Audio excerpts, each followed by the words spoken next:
ఏమన్నా ఫోన్ చేశారా?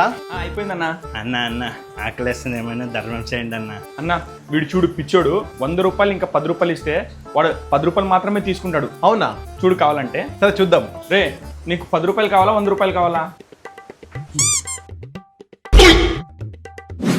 అన్న అన్న ఆకలేస్తుంది, ఏమైనా ధర్మం చేయండి అన్న. ఓ వచ్చావా, ఇంకా రాలేదే అనుకున్నా. అన్న కావాలంటే ఇప్పుడు కూడా చూడండి. చూడండి వీడు ఎంత పిచ్చోడో. రే నీకు 10 రూపాయలు కావాలా 100 రూపాయలు కావాలా?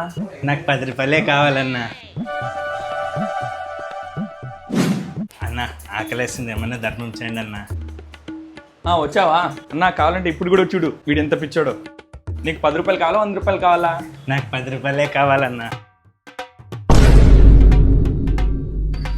రే రే ఎందుకురా 10 రూపాయలు 100 రూపాయలు నోట్ ఇస్తే నువ్వు 10 రూపాయలు నోట్ తీసుకుంటున్నావు? అన్న నేను 100 రూపాయలు తీసుకున్నాను అనుకో, వాడు నాకు జీవితాంతం డబ్బులు ఇయ్యడు. అదే 10 రూపాయలు తీసుకున్నాను అనుకో, వాడు రోజు నాకు 10 రూపాయలు ఇస్తూనే ఉంటాడు. ఇప్పుడు మీరే చెప్పండి, ఒక్కసారి 100 రూపాయలు తీసుకోవడం బెటరా లేదా రోజు 10 రూపాయలు తీసుకోవడం బెటరా?